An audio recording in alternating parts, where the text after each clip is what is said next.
Hello, welcome to my channel. If you're new here, my name is Louise. Chip is around. He's very... That was Chip. Said he was around. He's going to knock it over.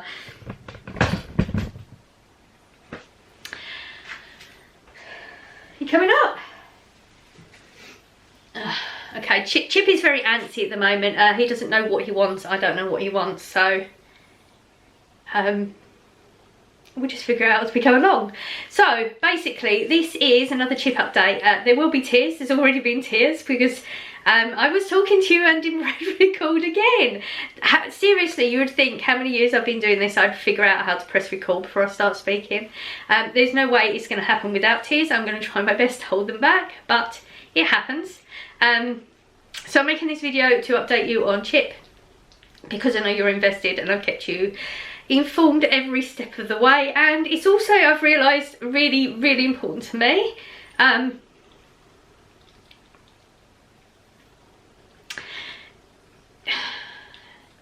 You know, if you try to speak to somebody about something that's upsetting to you, it's really hard for people, and I understand it's really hard, because you want, a lot of people try to get you to try to change the subject or try to stop you talking about it because they don't want to see you upset.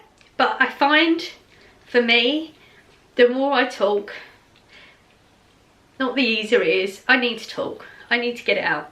Updating Chip. I just put last video on just so I knew where it was. So we was on the Tuesday after, so it was a week since we had the doctor's appointment. The Wednesday morning, oh, it's going down. So the Wednesday morning, come back from work, as usual. Chip greeted me and everything was fine, said hello and all that. Took my coat off, hung it up, and realised that Chip... So Chip was... I put my coat up in the hall and Chip was behind me in the kitchen, and I turned round to come back in the kitchen and Chip was still like sort of taking a few steps to come towards me because he didn't realise I was going to come back in type thing, and he went wobbly. I dropped everything and I managed to catch him on his way down. So he was laying on his side, and I thought, okay, he's fainted again. Okay, some reasons it shouldn't have happened is he wasn't coughing, he wasn't overexcited, we'd already said hello and stuff, so it wasn't something I was expecting. So he laid down, you know, I'm used to it, as used to it as you can get. It's still traumatic every time, but I sort of know what's going to happen. So he was laying down where we assumed that he's fainted. He wants up again, he's going to be up and down. So we'd assumed he'd fainted. I assumed he'd fainted because that's what we've had before. And I know, okay, he's going to lay on his side for a little bit. We're in talking seconds, like maybe 5-10 seconds. I'm supposed to be timing these things, but you know when they're happening, that's the last thing you're thinking of is timing it. And he's obsessively licking. It's a thing for the past couple of days, like obsessively. He licked before, but he's obsessive about it. So I was waiting, giving him a second, and then he usually like moves a bit to try and get himself into like laying position on his front, and he didn't do that. So I thought, okay, you know, he's an older dog, maybe he just needs a little bit longer, so I just stayed there with him. And then his legs went stiff, and his head went up as if he was looking up. He went up and arched, and then he was in distress and made quite a lot of noises.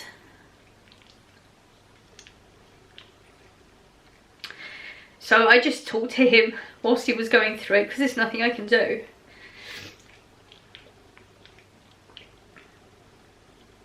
I came prepared today, got tissues, but they're in my pocket and now I can't get them.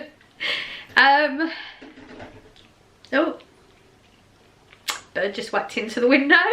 Okay, so he went stiff, his head went up, made some noises, and then he went quiet and everything unstiffened, and he just stayed there. So I thought I'll give him a little while, but he wasn't going to get up. So I picked him up and sat in here and gave him a cuddle and was talking to him, and he had the dazed look for a really long time, and then he slept the rest of the day. Now that's new. We've had him getting stiff, that was what happened at the beginning, and going down but coming up quite quickly. So it was like, it felt like 2 events in one. We got on the phone to the vet. We were supposed to get a vet to phone us back. It didn't happen, and I just thought, knowing the way things are going with Chip, I can't run to the vet every time he has an event, because the events are going to happen. I call them events now because we don't really know what's going on anymore. So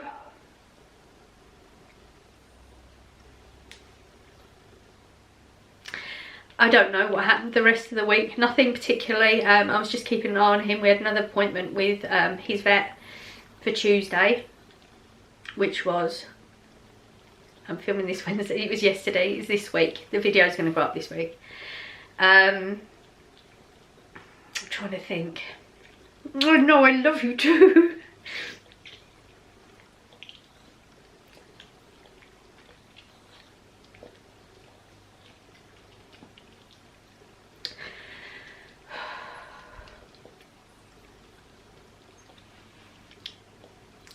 So, I've been keeping an eye on him. Every time, let me put it in here, last time I did a video, and it was so hard to edit because I couldn't figure out where I was supposed to put anything. So I thought, okay, Louise, remember to say it in the video, tell the audience what's coming next, and then you'll know how to edit. So I'm actually going to insert now a video that I made. I don't know when I made it, it was during this week. So you can see Chip's pace is very, very slow. He's on the steroids, so that's probably why. Oh, we're going down again. So that's probably why he's slow. So what he does is he walks, he has a little trot, not even quite the pace that you know, you've seen him trotting along.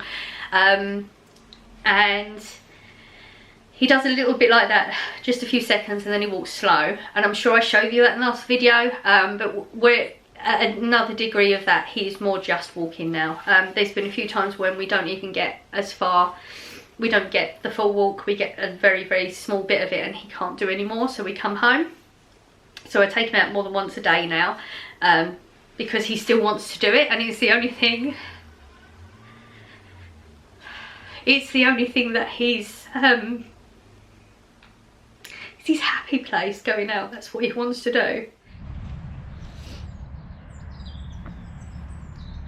Right, so it's Sunday the 5th of February, and Chip's energy levels are ridiculously low. So we're out, it's about 8 o'clock Sunday morning.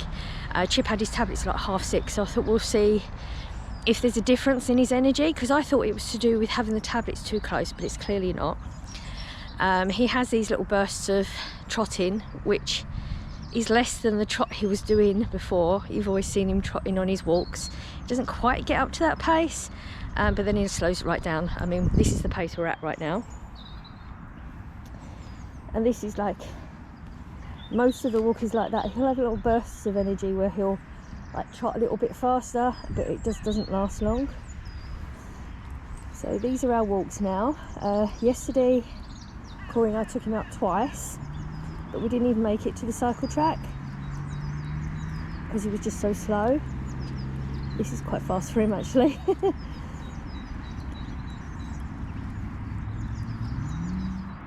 He's watching the horse, it's unusual. He's watching the horse there.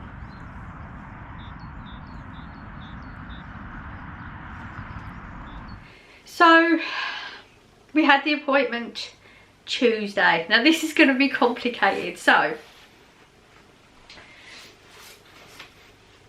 it's so complicated that the vet actually wrote notes out for us, because he said that is complicated. Like, medications are complicated with heart anyway, but because we're dealing with the 2 heart, the lungs, and then this, whatever this is, because we don't know what this is, we can't do any exploratory things because of his heart condition and because of his age. So what we're doing now is, trying to remember these. So his Veterinary, probably pronounced that wrong. That's Chip scratching the door. Chip scratches at things and we don't know what they mean all the time. That might mean he wants to go out, but it doesn't always. He does it to the back door all the time, and we'll go and open the door and he'll just stand there. So there's nothing I can do. It doesn't mean anything. Right, the Vetmedine, we're going from half a tablet a day, twice a day, to 3/4. But they're a funny shaped tablet, but they do snap in half. So the vet said actually I could do like 1 in the morning and 1 in the afternoon. He wants me to give the higher dose in the morning because he wants it to have more impact and he needs it more during the day. We're changing out his Forticor to another tablet that's got the Forticor in it. Plus it's got one that there's no way I'm going to be able to pronounce that. I'll try. Oh, no. See, that could be an S. Is it? Should I just spell it? Would that make more sense? Because you might know what it is. It's either an O or O or an S. Piranolactone. Would you be able to say that? And that's a diuretic. I don't know if I said that right. I feel like there might be more letters in that. So that's a Cardalis, it's called, which has got the 2 in it. So we're going to take one tablet completely out and put this one in. We're not got on it yet because I went to the vet yesterday, like I said, and that one's got to be ordered. So I should know by tomorrow we can get that one picked up. So the Vetmedine is going up. The furosemide, we're staying the same on that one. We need to get him off of the steroids. We've got to get him off the steroids because it's slowing him down, and quality of life is something I'll talk about in a minute.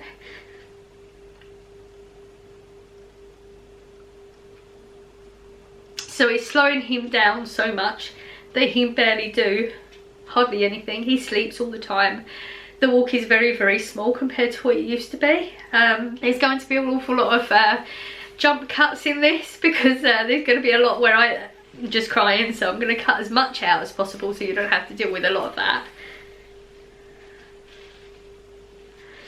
So the other thing that, so to get off the steroids, but he needs the steroids. So the steroids are like an anti-inflammatory, reducing all inflammation and whatever else is going on here, which is what we need to happen because that can cause what's happening, even though now I'm not so sure that's what's going on. So there's something called Aerodog. AERODAWG.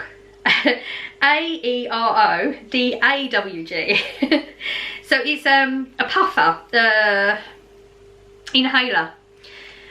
It's quite a large contraption, so you put the inhaler in one end and it has this like big tube and then a bit that you put over the dog's mouth. But he said, so the vet explained that I have to he needs to take 3 to 5 breaths of this in. So I've got just a cup, a little see-through cup, and I've got to put some stuff on it to try and encourage him to put his mouth in it and see if I can keep him in that for 3 to 5 breaths. If it's something that he can do without getting distressed, because we're not putting him in any more stress than he's already in. I haven't tried it yet. I'm going to try it a bit later on because he's quite antsy at the moment. And then when I phone up about his meds tomorrow, I can give an answer as to whether we're going for this or not. Also, Chip doesn't like peanut butter, so peanut butter would have been the thing you would put on the inside, because you want to keep him, it's like that trick, you know, you've seen that trick before, haven't you, where they put like a plastic hat on their head and they put some peanut butter on there to distract the dog while they're cutting the nails. That's the type of thing we're going for. We want to put something on what's going to be over his mouth to keep him in there for 3 to 5 breaths, but it's also got a hole on the other side of it which is connected to the tube, so the inhaler goes through. I'm only explaining it like this because I didn't even know this was a thing for dogs, but Chip doesn't like peanut butter or anything, so we popped into B&M straight after, and I'll show you that in a minute, what I picked up in a minute. So that's an option, because that goes, as he breathes it in, it goes, and it's direct here, but because it's disperses in the blood differently, it doesn't have the effects of the steroids. So if what's going on now is a lot to do with the fact that he's so down because of the steroids, maybe we can get him out of that and his quality of life will go up. If I can't do that, there is something else. It's a medicine, lofenoxol. I think he said it's a human one, but I'm assuming the doses will be different for a dog. But he said because it's a human one, it's harder for him to get hold of, because obviously there are vets. But that will be the other one. So that's like a cough medicine. I can't remember. There was so much, and the fact I've even got all these notes, like, basically it's either the inhaler or the cough medicine, as in which one's better. They're both about equal. They're going to have the same type of effects, but we will have to keep him on the steroids for a week whilst we start whatever one we're on for a week, so that when we start tapering off the steroids, he's still going to be having a clear level of what we are aiming here to stop the inflammation and stuff. If that makes any sense at all to you, I am so impressed, because it's so confusing. So that's what happened in the vet appointment. I'm going to try and do this much in order, because I'm not too much all over the place. I might have forgotten something, I'll remember it in a minute. Where did I put them? So I went straight into B&M after. I needed to get more salmon treats. As you know, that's the only way that I can get Chip to eat his tablets. Well, not the only way. I was putting in his dog food, but because his appetite, he doesn't eat his morning meal at all now. I need to make sure the tablets are in him and feel comfortable that he's got all of the tablets in him. So having one of these treats works. These are amazing. These are the salmon sticks. They're really salmony smelling as well, so you have to wash your hands after that. Like, you smell like salmon really bad. But I can get the tablets in with that. I just chop them up in bits as you've seen before and put a little hole in it and just stick it in there. Obviously we've got more tablets to be dealing with, but that's not a problem with these. These are, I got 2 packets of them, and they are $1.99 each, so I would highly recommend those ones. Now, I've bought these ones for Chip before again. These are like jelly lick stick thingies, so they are a nasty texture, but he absolutely loves these.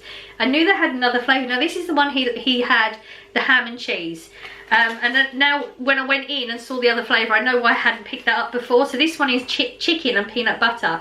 Chip isn't a fan of peanut butter, but I'm just assuming that, you know, possibly where it's in jelly and it's got the chicken and stuff, maybe he'll like that. So I'm going to take this, I'm trying with that, see if he likes it first, or this. And I was thinking if I like just squidge it up in my fingers and put it on the glass, maybe I can try that. So it's sort of like trying to train him that it's a nice thing and not something to get distressed over. And then if he can do that by my phone call tomorrow, if he's fine with that, we'll go with the inhaler. Otherwise we're going to go with the medicine. The inhaler is strange, so I would have to actually order the inhaler online. Oh, sorry, let me tell you how much they are before I forget to tell you. They're £1.50 each, you get 6 in those.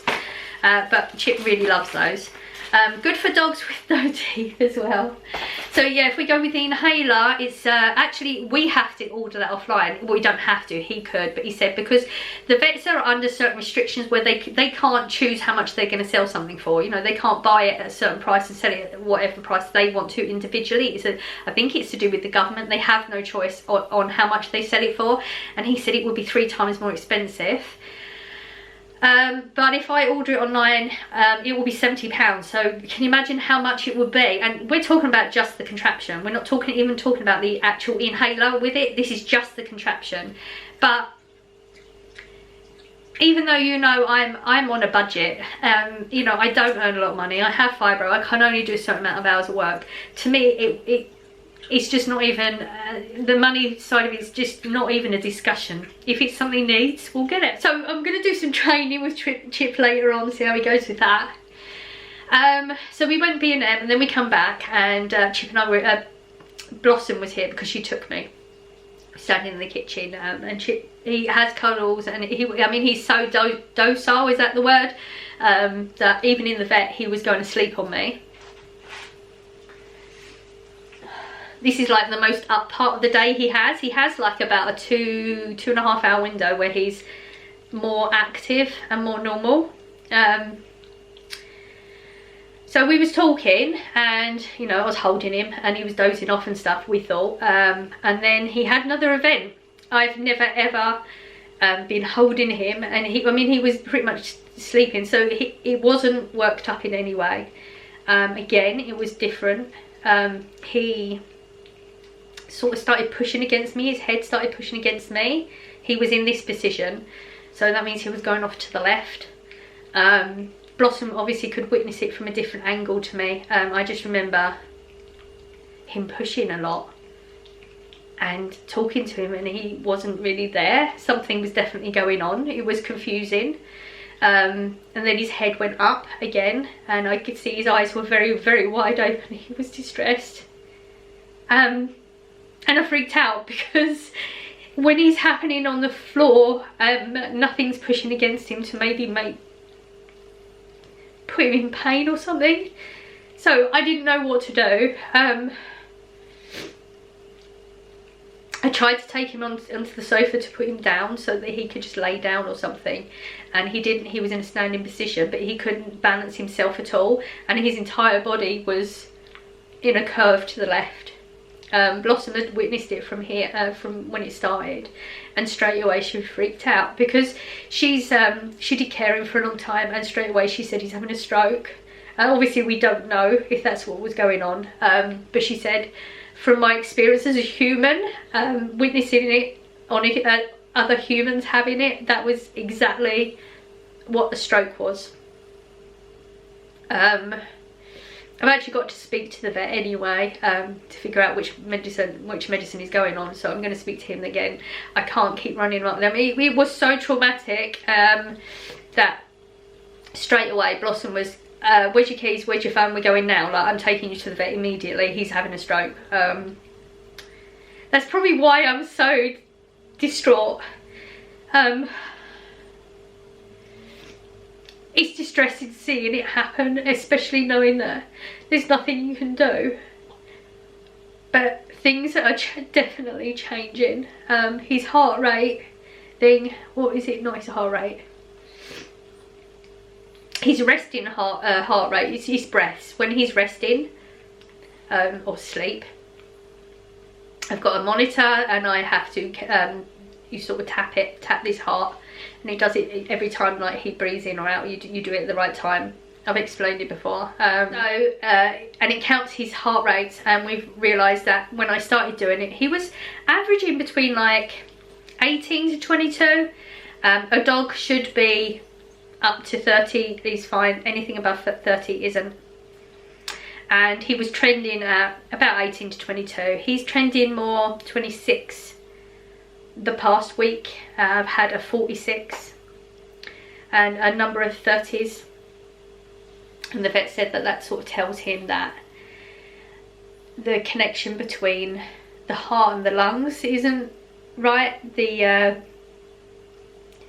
whatever's going on with him, it's not all in sync and it's not working properly. His breathing is different.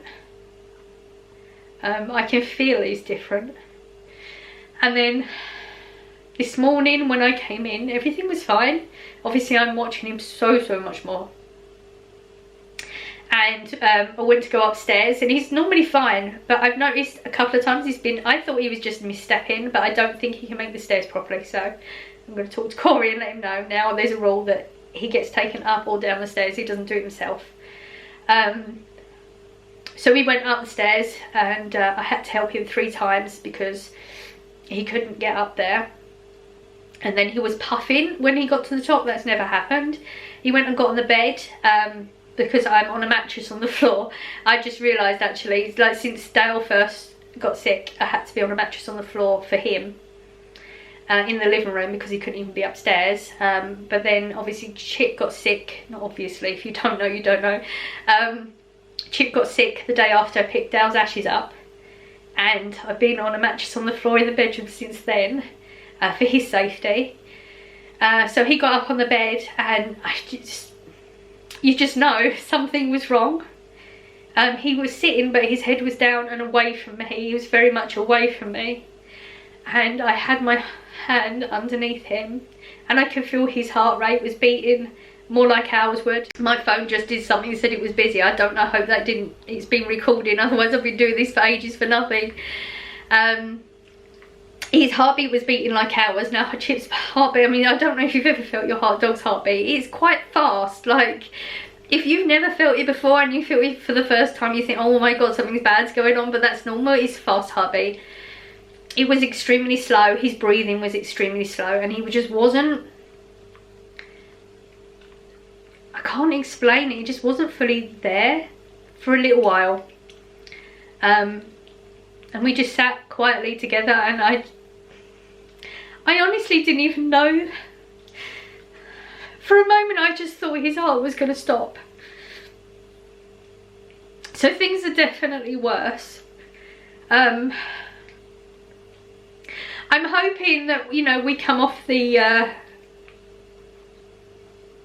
steroids and the other tablets or whatever, and he's a different dog. But right now, I mean, the vet did have the discussion about having to work out the quality of life, and I think that's why I'm so, it's so hard, like how you're supposed to make the decision. And I know, like Blossom said, you'll know, and I did with Dale. I knew when it was time, but I had some moments with Chip, and I think we're really, really close to that time, and then he'll be normal for a while, and then I have that disgust in myself that I could even consider doing that whilst because he's so normal for a while. I mean, he's normal right now. He's not, to you he would probably look normal. To me, I can feel his breathing isn't quite right. But that was another thing vet said. I mean, I acknowledged it, but I didn't respond to it, and Blossom actually said, you know, I need to say this to you. She said this after. She said, like, you know, I don't know if you actually paid attention to what he was saying, and she did say, so the vet had said there could have come a time when his throat just collapses and he just doesn't breathe. And then when the vet was talking about his quality of life, and the vet also said about his quality of life, figuring out his quality of life, and when it's time to make that decision. And he has a lot of clients that ask, you know, if it was your pet, what would you do? But that's what he said, it's not his pet, so he can't make the decision. So it's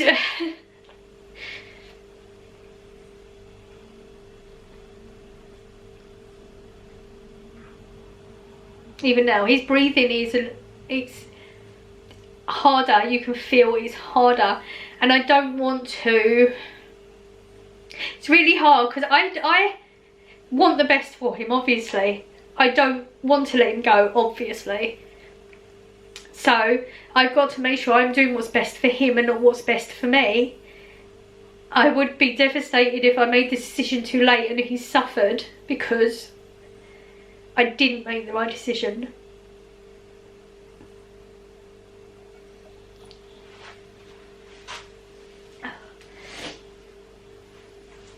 Oh dear.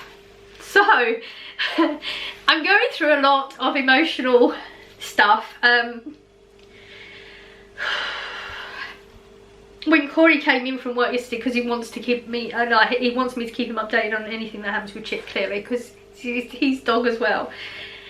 I couldn't say it like without the tears, because I just can't say certain things without crying. It's just, and I could see how upset he was. He's going to be upset because, you know, he's been brought up with Chip. He's going to be upset, but I don't want my emotional baggage from it to be put on him. I don't want that for Blossom either, and I don't want to talk to anybody else. It's part of my stubborn streak and trying to deal with things myself, but I also, you know, I don't want to burden other people, but I do need to speak. I think Blossom was in touch with somebody before, after Dale went, some sort of group that helps with pet loss. I might speak to them. I feel like maybe I'm at that place where I need to do something.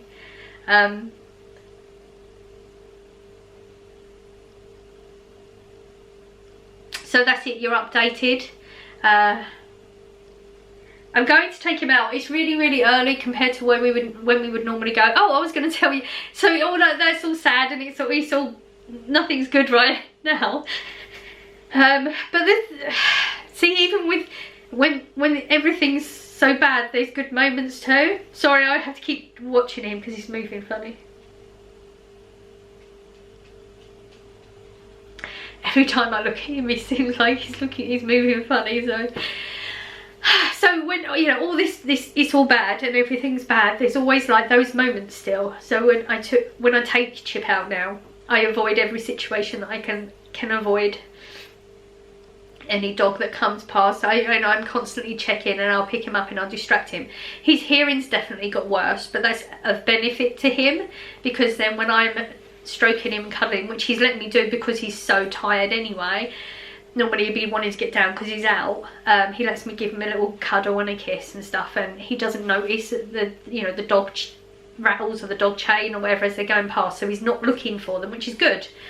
And then a dog went past the other day, and the horses that I walked past, there was 3 horses in the field, and I'd seen, as I was walking up, I'd seen somebody crouching down by the fence, and he'd put some sort of pellets down for the horses. I don't know if it was horse feed or if it was something human. It just looked like little white pellets, not even like quite pellets, they were more rounded. It was weird. Anyway, there was 3 piles of them, quite fairly close to each other, and the horses were eating them, and there was a black horse, a brown horse and a white horse. And I picked Chip up and I was talking to him about the horses, and he was really engrossed, like properly watching everything the horses were doing. And there was a white one in the middle, and he was a little asshole, seriously. So he was turning, like he was eating from his little pile, but then he didn't want the other horses eating their pile. So he was turning his butt to them and kicking them, and they were running off, and he was going and eating their bit of food, so they were going around to his bit of food.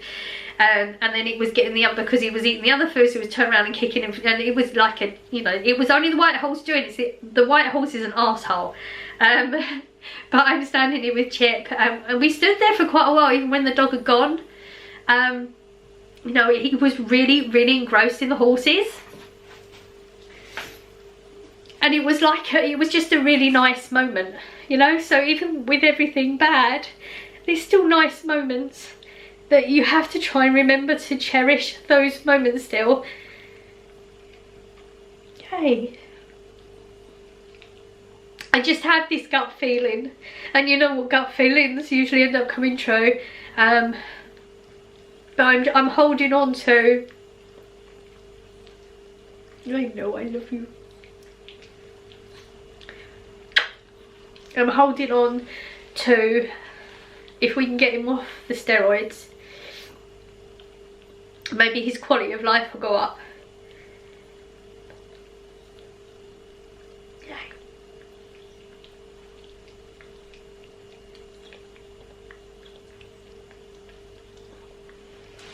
I know. So I'm going to go now. We're going to go out for a quick walk. Probably a quick one because he can't manage much when we're out. He's in and out. You've seen him get up and down, and he's in and out.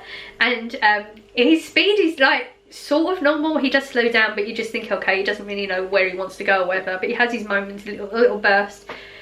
and you think he's going to be fine, we're going to have a normal walk, and then you go out the door and straight away he just doesn't do anything that he did before. But that's his happy place. Even though he's slow and he's not massively engaged, he's still his happy place. So I'm going to do it as much as I can whilst we can. His tongue coming out again. He's out this side, isn't it? Hey. Right, so you're updated. This probably will be it for now. Sort of a long one. Lots involved again. There always is lots involved. Okay, so I'm going to go now. I am sending good vibes out. I am sending them out. Hope you're catching them. And I will see you for Saturday's haul. Saturday will be as usual. We'll not be crying. So, what? What word did you like? Hey? It was a pitch. It's a certain pitch he hears, but I don't know what it is. So I'm going now, otherwise I'll start talking crap again, and I will see you on Saturday for the haul. Bye.